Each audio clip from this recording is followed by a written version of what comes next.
Y digo que es una corriente, hermano, porque tiene mucho de verdad, pero tiene algo de mentira. Y yo quisiera que fuera la palabra del Señor la que en esta mañana nos ilustrara. Son las 9:15, creo que para este segmento tenemos ¿cuánto tiempo, hermano? Hasta las 9:45, media hora. Bueno, ojalá me alcance la media hora para lo poco que tengo que decir. Gracias, hermana Natalia. Ok,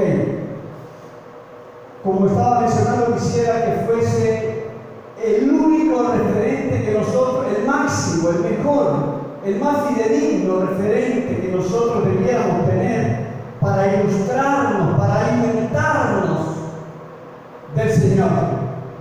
Su palabra y la palabra profética o el espíritu de profecía, como usted quiere entenderlo, o la luz menor, aun cuando no es la luz menor, en algún momento haremos diferencia, ¿cierto? Que la luz mayor es Cristo. Pero de eso hablamos en otro momento. No vamos a sesgar lo que el Señor quiere hacer hoy. Y lo que el Señor quiere hacer hoy seguramente es mostrarnos, es indicarnos, es hablar a nuestros corazones para mostrar cuál es su voluntad, para mostrar la claridad de su palabra. Y antes de ello, simplemente yo les voy a pedir que cerremos nuestros ojitos allí donde estemos para que pidamos una doble porción del Espíritu Santo. Amén. Amado Dios, agradecidos estamos contigo, Padre, por habernos traído a tu casa, por haber permitido que se elevasen alabanzas y loor a tu nombre. Y en este instante clamamos, Señor, conforme a la promesa, una doble porción de tu Espíritu Santo, a fin de poder comprender los pasajes que vamos a estudiar seguidamente y que nuestros corazones puedan quedar exaltados, confrontados, anonadados por tu palabra, y que salgamos muy distintos a como entramos en esta mañana. Indudablemente, todo será para bien. En el nombre de Jesús. Amén. Mis queridos amigos, quisiera que me acompañasen. Vamos a utilizar la Biblia en la mitad de la narrativa de esta mañana. Y los quisiera invitar a buscar el libro de Filipenses capítulo 4, 13. Lo conocemos de memoria, un texto súper conocido. Filipenses 4:13. Si alguien quisiese, habido vos puesto en pie, leerlo.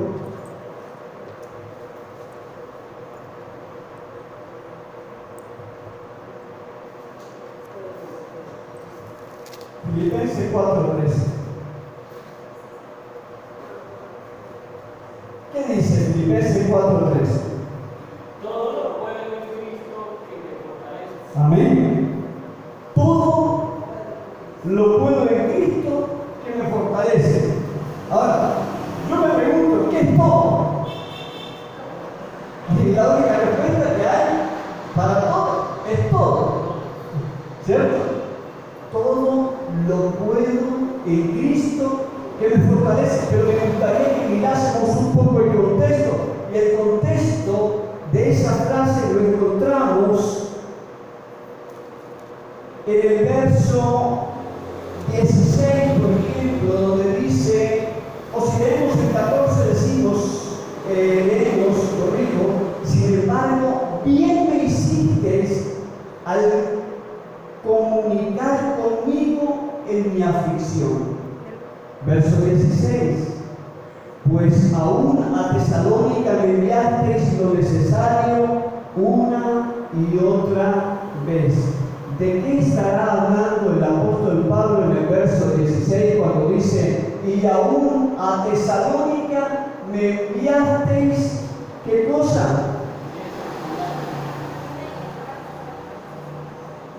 Lo necesario una y otra vez. ¿Qué sería lo que le envió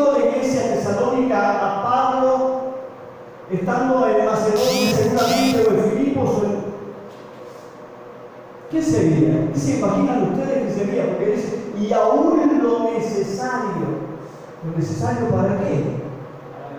No quiero ahondar mucho para poder tomar el tema por el tiempo y ahondar, pero claro que sí, profesor, lo necesario habla de cosas materiales, habla de cosas, ¿cierto?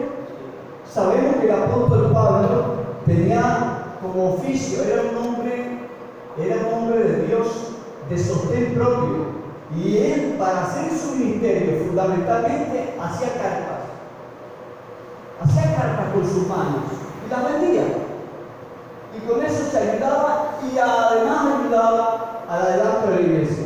Eso lo dice la Escritura, amén. Pero además de ello, siendo un evangelista de tiempo completo, naturalmente algunas veces pedía ayuda no tanto para él, sino para el pueblo, para la iglesia donde estaba o donde iba a formar una iglesia o un grupo pequeño, ¿cierto? Y si usted ve el verso 19, encontrará que dice, verso 19 del capítulo 4 del libro Filipenses, dice: mi Dios pues suplirá todo lo que os falte. Mi Dios pues suplirá todo lo que os falte. ¿Amén? ¿No dicen amén? Ahora, ¿de qué manera o de qué maneras el Señor va a suplir todo lo que nos falte? Bueno, vamos a ver si los siguientes textos nos ilustran un poco acerca de ello. ¿Qué es lo que pretendemos? Vuelvo a resaltar el propósito de esta corta meditación de esta mañana, y es que nosotros podamos tener claridad de que Dios tiene la potestad y la soberanía para darnos todo. Amén. Pero en el contexto del pecado, o después del pecado, cambiaron muchas cosas, para no decir todo. Todo cambió. Y entonces se hace necesario en ese contexto de que el hombre entienda que necesita realizar una parte importantísima en muchos quehaceres diarios, en muchos aspectos. La salvación, por ejemplo, es gratuita, somos salvos por gracia del Espíritu Santo, y esto no es nosotros, sino de Dios. Amén. Pero hay cosas un poco más poéticas y antropológicas en las cuales el Señor nos dice lo siguiente. Mire usted, si leemos por ejemplo en el libro de Juan, está bien, capítulo 5 del libro de Juan,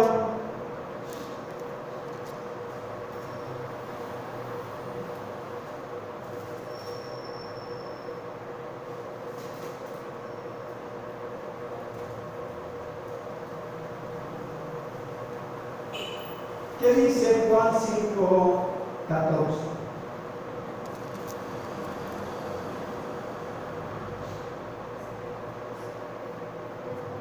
Está hablando de una sanación. ¿Qué dice? Ay, que lo lea, por favor. Después que halló Jesús en el templo y le dijo: mira, has sido sanado, no pequéis más. Ok. Y hay muchos milagros que hizo Jesús donde pareciera que a veces leemos la letra pequeña, ¿no? Como que leemos la letra pequeña, es una metáfora. Pero yo quisiera recordarle la misma experiencia que encontramos en el capítulo 8 del libro de Juan. No lo vamos a leer para poder avanzar. Cuando el Señor sana a uno de los ciegos de los varios que sanó. ¿Recuerda usted la manera como sanó a este ciego que se registra en el libro de Juan, en el capítulo 8? Dice que el Señor escupió en la tierra, en el lodo, y hizo un lodo, ¿cierto? Como un lodo, y lo aplicó en los ojos del ciego, y le dijo: ve y lávate.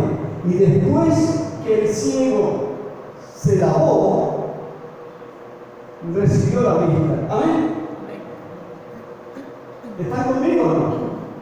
¿Dice la Escritura eso o no? Entonces, hermanos, si el Señor lo puede todo, lo hace todo, lo quiere todo, ¿para qué? ¿Para qué tenía que ir el ciego al estanque a lavarse? ¿Y por qué si tiene todo el poder y su palabra un día creó los cielos y la tierra y todo lo que hay arriba, abajo, debajo de las aguas, etcétera?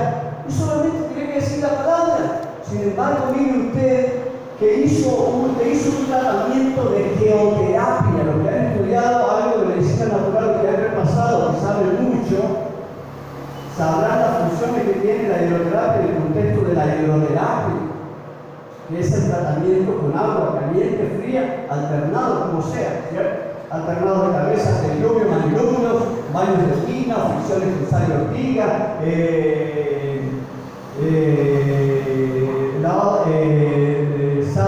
la sábana húmeda para bajarle la fiebre a una persona. Total, es decir, alternados de cabeza para las personas que tienen problemas de epilepsia. Son muchas cosas que el Señor nos ha dejado a más de los 8 reinos naturales. ¿Cierto? Ok. Ahora, mire usted en Segunda de Reyes 5:14.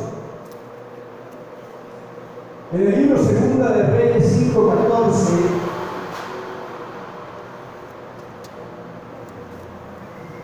el Señor dice: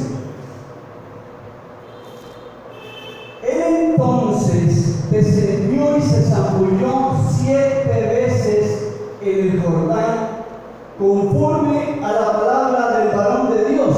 Está hablando de Eliseo. Y su carne se volvió como la carne de un niño y quedó limpio. ¿De quién está hablando? De Naamán el sirio, o el sirio, que tenía una gravísima enfermedad, lepra. Y entonces Naamán va primero donde el rey. Y el rey dice: ¿quién soy yo que dé vida? Y el rey lo que vio fue una amenaza que posiblemente era una estratagema de los sirios para luego tomarlos cautivos, para luego invadirlos. Esto lo dice la Escritura. Usted lee el capítulo 5 y va a encontrar lo que estoy diciendo, ¿cierto? Y cuando él se iba, digo, de Naamán y su séquito, le fue dicho al profeta Eliseo lo que había ocurrido. Y entonces el profeta Eliseo le dijo: dígale que venga a mí para que vean que hay Dios en Israel. Y él fue donde el profeta. Y cuando llegó donde el profeta, que vivía como en una especie de cueva así, propio de la vivienda de los profetas. Entonces el profeta ni siquiera salió, sino que le envió una receta con Giezi, su criado, Giezi, conforme a la palabra del Señor. Y la receta que le envió es la que tenemos ahí en la lámina. La receta decía: ve y lávate 7 veces en el Jordán, y tu carne se te restaurará y serás limpio. Cuando él escuchó esto, dice que el orgullo de Naamán, la principal lepra que tenía, el orgullo, afloró. Y entonces dijo él: ¿pero cómo? Si en Siria hay ríos mucho más limpios que el Jordán, porque el Jordán, recordemos, era un río cenagoso, lodoso, sucio, podríamos decir. En cambio, el Habana y el Farfar eran ríos cristalinos, ¿cierto? Eran como las aguas de Providencia o San Andrés. Pero el Señor había dicho en el Jordán, le había dicho 7 veces, y la palabra del Señor no vuelve vacía. Amén. Amén. Amén. E insisto, en términos prácticos, ¿qué fue lo que le mandó el profeta Eliseo a Naamán que realizase?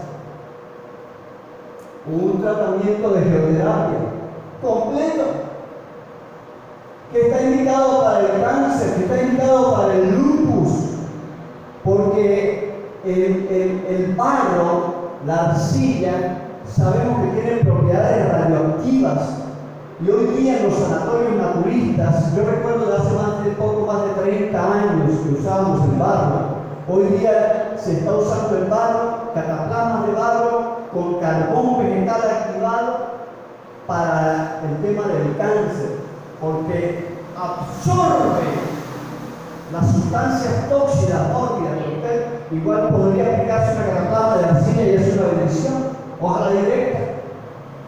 45 minutos, una hora, un tratamiento de geoterapia. Y aquí vamos entendiendo un poco la metodología de Dios,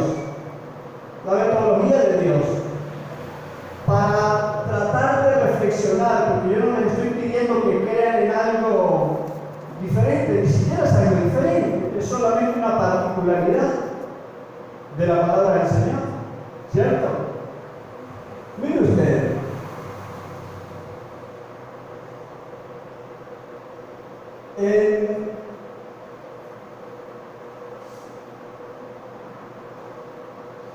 vamos a avanzar por el tiempo. Alguien que tenga mejor vista que me diga que 9:30.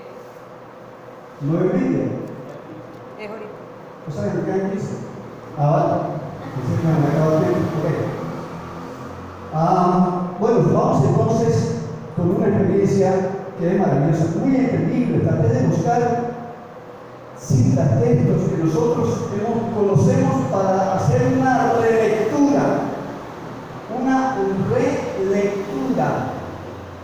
una revisión, ¿cierto? Y poder entender justamente este principio que el Señor ha puesto en mi corazón y que desea transmitirnos a cada uno de nosotros hoy. Vayamos por favor al libro de Éxodo, capítulo 14, verso 15.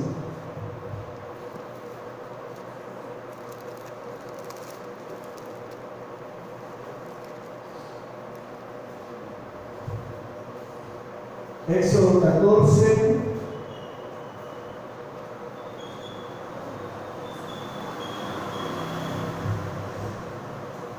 y mis queridos amigos, este texto que tenemos acá a mis espaldas está dado en el contexto del cruce del Mar Rojo.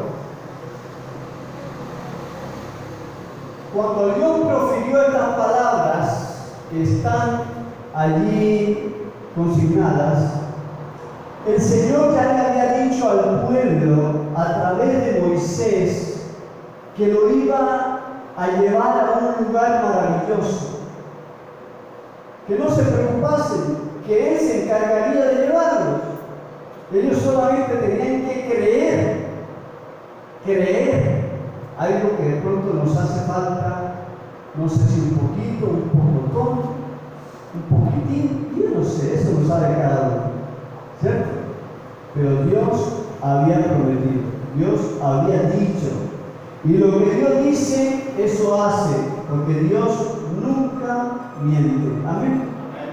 Entonces, después de que ellos, a sabiendas de lo que Dios había dicho, cuando vieron que enfrente estaba este mar caudaloso, el mar, ¿cierto? Y que al lado y lado había montañas insalvables, cerros insalvables, y que detrás o atrás venía el ejército egipcio con la intención furibunda de asesinarlos. Y entonces se desesperaron, y cuando usted y yo nos desesperamos, puede que tienda a olvidársenos la fe y las promesas del Señor. Entonces, ¿qué hicieron ellos? Fueron otra vez donde el profeta y le dijeron: Señor, mi Señor, por favor intercede ante el Padre para que nos ayude. Ya ellos sabían, ya la orden había sido dada. Y por eso usted encuentra el contexto que en Éxodo 14:15 puede leer toda la historia nuevamente, usted la conoce, se ha predicado de esto mucho. Y el Señor le dice: entonces Jehová dijo a Moisés: ¿por qué clamas a mí? Mire la confrontación que el Señor le hace a Moisés, al profeta, a su profeta. ¿Por qué clamas a mí? ¿Por qué llamas a mí nuevamente? Le dice el Señor. Di al pueblo que marche. Di al pueblo que marche. Mis hermanos, y usted sigue leyendo la historia y la conoce.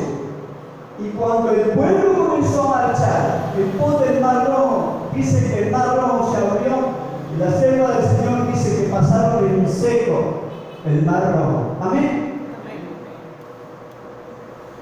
Entonces, aquí quiero revalidar nuevamente el propósito de esta corta disertación.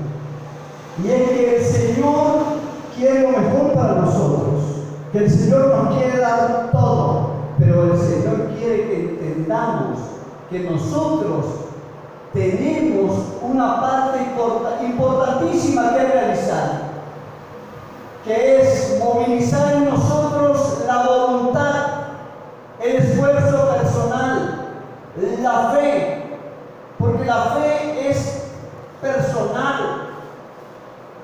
Y la fe viene por el oír por la palabra de Dios. Y el creer es personal.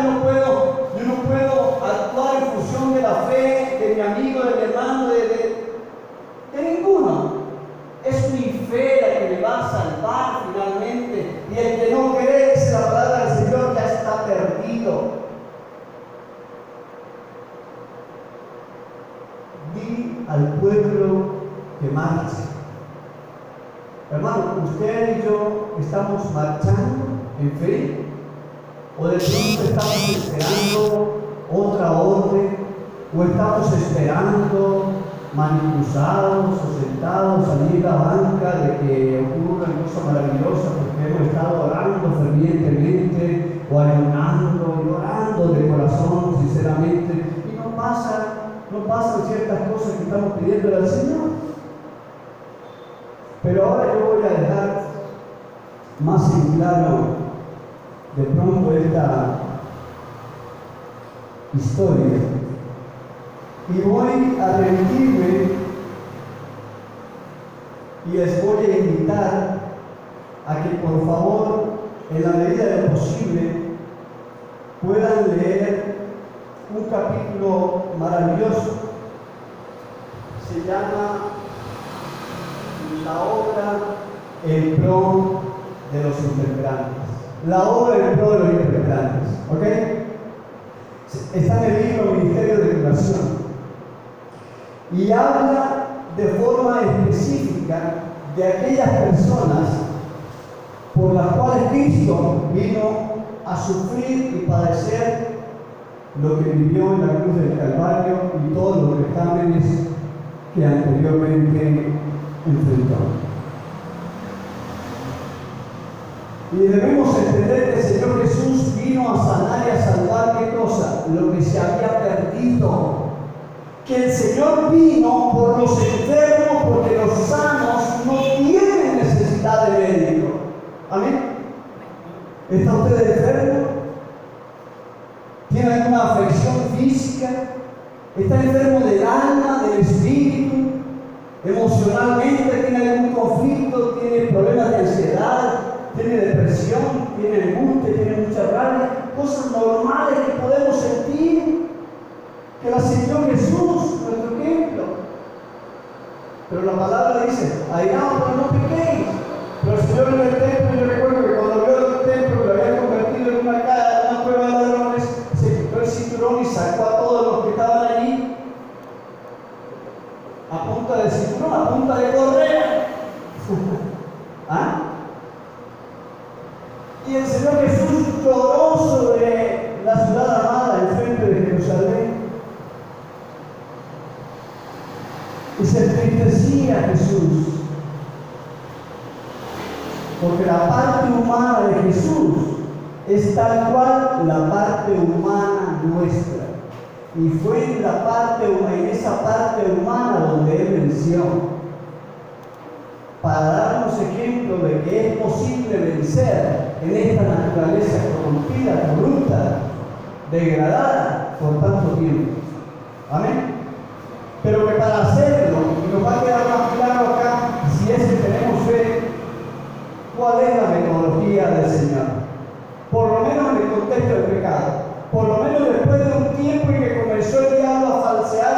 son los milagros de Jesús. ¿Y por qué ustedes entonces, qué le dice a usted el hecho de que haya ciertas denominaciones, ciertas sectas, donde tienen días de milagro? El jueves es día de milagros. Venga, pero además traiga el vasito con agua y traiga una cantidad de dinero especial, ¿cierto? Para que el Señor se agrade. Entonces, el jueves y el martes es día de milagros. Y yo lo que no entiendo es cómo, habiéndonos dado una capacidad mental tan inmensa, mucha gente cae en esos engaños de creer que el Señor hace milagros solamente el martes o el jueves o el lunes o el mismo sábado. Todos los días, todo el tiempo el Señor puede hacer milagros, los milagros que necesitamos. Lo único que necesitamos para eso, dos antecedentes: tener la imagen y la semejanza del Señor reproducida en nuestras vidas, hermanos, y tener fe. Es imposible, como se hablaba en el sermón del miércoles, es imposible que nosotros pretendamos ir al cielo si nuestro carácter no sea moldeado conforme al carácter del Padre. Nos vamos a quedar fuera. Eso lo dice la palabra del Señor, lo dice la palabra profética.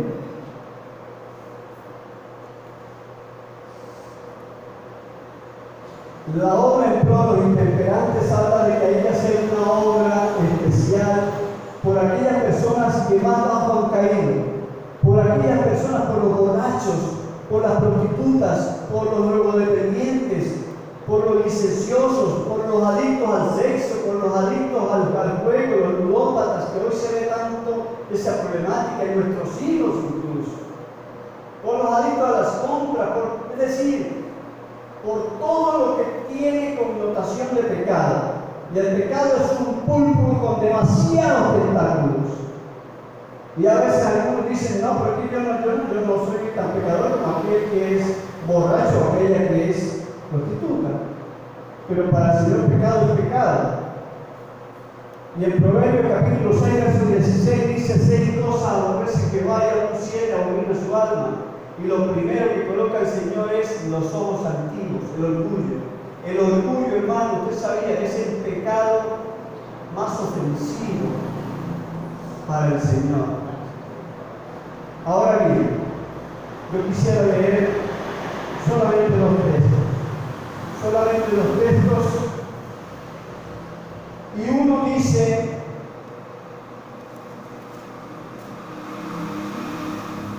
pero primero quiero sacar en claro, ¿no es cierto?, cuál es el protocolo de redención o de curación o de tratamiento que el Señor utiliza. Y mire, basado en la obra en pro de los intemperantes, el Señor dice que a estas personas enfermas, a estas personas necesitadas, por las cuales nosotros debiéramos estar trabajando,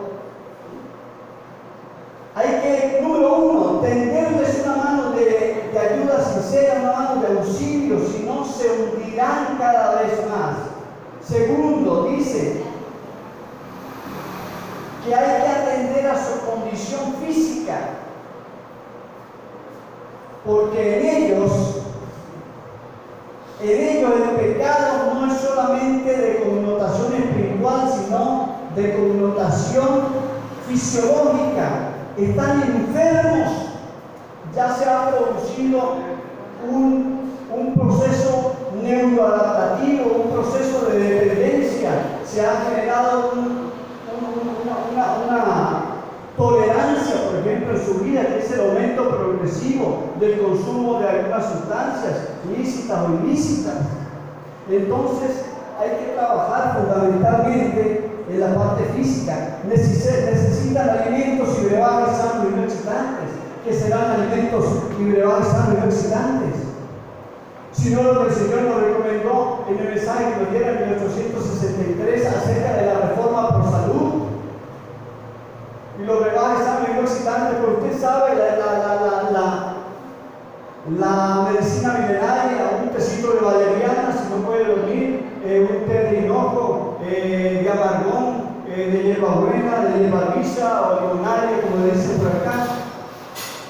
Alimentos y brebajes sanos y no visitantes. Mire usted, necesitan ropa limpia, necesitan facilidades para asegurar la limpieza del cuerpo y asimismo dignificarse. Hay que recordarles la influencia, rodearlos de influencias sanas, cristianas y enaltecedoras. Y en ese contexto está una cita que ha sido mi caballito de batalla en estos 31 años en mi ministerio. Dice: en cada ciudad debería haber un lugar donde los esclavos del vicio encontraran ayuda para romper las cadenas que los aprisionan. Ministerio de Curación, página 111, verso o párrafo 4, 1905, Elena de White.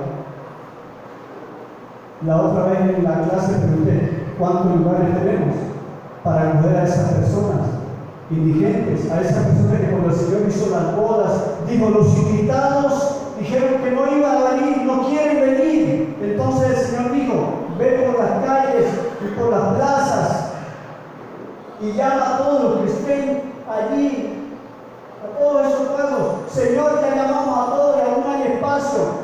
Vayan nuevamente y fuércenlos a entrar. No les estaba diciendo que utilizasen la fuerza física, les estaba diciendo que utilizasen la fuerza del amor. Amén. Amén. Ok. Ahora, voy a leer dos textos simplemente. En la página 114 del Ministerio de Curación, el último párrafo dice, el penúltimo párrafo dice: las víctimas de los malos hábitos, escuche bien, las víctimas de los malos hábitos deben reconocer la necesidad del esfuerzo personal.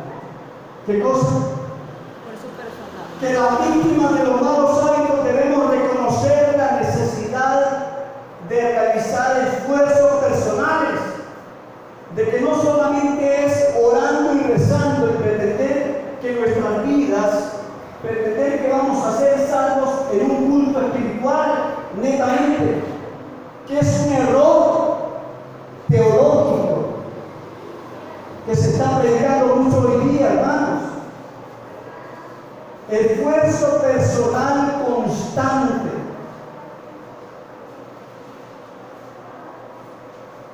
Mire usted, hermano, y conteste la cita. Dice: otros harán con empeño cuanto puedan para levantarlos. ¿A quiénes? A los que están caídos. ¿A quiénes? A los borrachos. ¿A quiénes? A las prostitutas. ¿A quiénes? A los mal llamados drogadictos. A los mal llamados desechables. Dice: otros. Posiblemente en esos otros estemos nosotros. Otros harán con empeño cuanto puedan para levantarlos. Y la gracia de Dios les es ofrecida sin costo. Cristo podrá interceder, sus ángeles podrán intervenir, pero todo, así como dijimos que el Señor puede hacerlo todo, pero mire usted el contexto del todo, en el contexto del pecado. Y redundo a propósito. Dice: pero todo será en vano si ellos mismos no resuelven combatir por su parte. Es decir, que si una persona que está enferma no hace lo siguiente, y con esto termino, el tentado, el párrafo número 3 de la página 115 del Ministerio de Curación dice: el tentado necesita comprender la verdadera fuerza de la voluntad. Ella es el poder gobernante de la naturaleza del hombre, la facultad de decidir y elegir. Todo, y nuevamente encontramos el todo de Dios, pero un todo contextualizado en el marco del pecado, en el marco del gran conflicto. Pero todo depende de la acción correcta de la voluntad. El desear lo bueno y lo justo es puro, pero si no hacemos más que desear,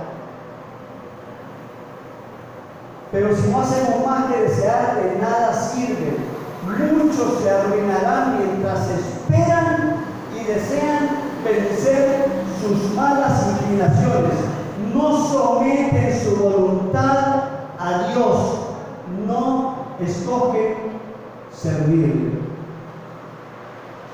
Mis queridos amigos, lo que el Señor nos ha dicho en esta mañana es que cuando nosotros unamos nuestra débil y vacilante voluntad a la omnipotente voluntad suya, llegaremos a ser fuerzas, seres inexpugnables. Mientras no entendamos ese principio divino, de que cuando el Señor sanó a Lázaro, el Señor dijo, cuando estaba frente a la tumba, quitad la piedra. Y la lección que usted encuentra cuando amplía este evento majestuoso, la sierva del Señor, es que literalmente dice, el Señor no va a hacer por nosotros lo que nosotros podemos y debemos hacer. Y en ello yo encuentro que hay cierto error, que hay una concepción medio errada, que a veces creemos que solamente es orando y creyendo, orando y esperando, y entonces oramos y nos sentamos a esperar. Y el punto es que estamos haciendo dentro de lo que podemos. Estamos haciendo un té, estamos limpiando el cuerpo, nos estamos desintoxicando, estamos ayudando a otros a desintoxicarse, los estamos llevando a lugares que debiéramos tener con la filosofía adventista para que estas personas se recuperen. Y si no, lleguemos a las casas que tienen las asambleas de Dios, es lo menos que yo hago dentro de mi profesión. Pero aún más, con esto termino, la palabra profética dice que en cada iglesia debería haber un espacio donde se dieran sencillos tratamientos naturales y que el pastor y el ministro y los hermanos y los líderes debieran aprender a dar sencillos tratamientos para atender primeramente ¿a quién? Al pueblo de Dios, a los hermanos. Pero lamentablemente nosotros pareciera que escuchamos solamente una parte, que nos hemos vuelto tan relajados que es, y claro, es más elegante, es más chévere que lo dirían los chicos, los muchachos de hoy día. Es más chido esperar que el Señor haga todo, ¿cierto? Que yo oro fervientemente, y ya que se recaigo en las rodillas, orándole al Señor, Dios, esperando.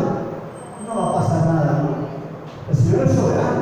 No estoy diciendo que el Señor no pueda hacer algo, que no haga cosas, porque Dios es soberano. Pero el Señor dice que el medio, se lo dejo de tarea, el medio que Él escogió actualmente para realizar milagros es a través de la obediencia a las leyes naturales, de la obediencia a las leyes de la salud, del uso correcto de los remedios naturales utilizados por fe, y que esa es la manera como Él actualmente está realizando milagros. Se los dejo de tarea. Ojalá que sea el Señor quien haya calado profundamente en nuestros corazones hoy día. Amén. Que nos haya permitido entender y trascender la palabra. Que la palabra tiene poder, amén, hermanos. Pero que después del pecado, el Señor dejó elementos e incluso la misma ciencia. La ciencia al servicio de Dios es una bendición. O si no, ¿por qué muchos de ustedes y yo mismo hemos sido salvados en una intervención quirúrgica una y otra vez? Y yo le aseguro que orando solamente, posiblemente algunas cosas no iban a suceder. Dios es soberano. Como cuando sanó a John Nevis Andrews, que tenía una tuberculosis fulminante. Ya había muerto su esposa, ya había muerto su hija Mary, ya había muerto su hijo Charles, y le quedaba solamente otro hijo. Y toda la iglesia en pleno a nivel mundial oró por este hermano. Y la hermana Elena de Guay le dio una carta y le dijo: Pastor Andrews, el Señor lo ha sanado, pero debe bajarle las revoluciones a su ministerio, a su trabajo, porque no va a resistir, porque puede tener una recaída. Pero él lo llamaba, yo muere yo, estoy hablando de cuando fue enviado a Basilea, Suiza, a abrir obra. Y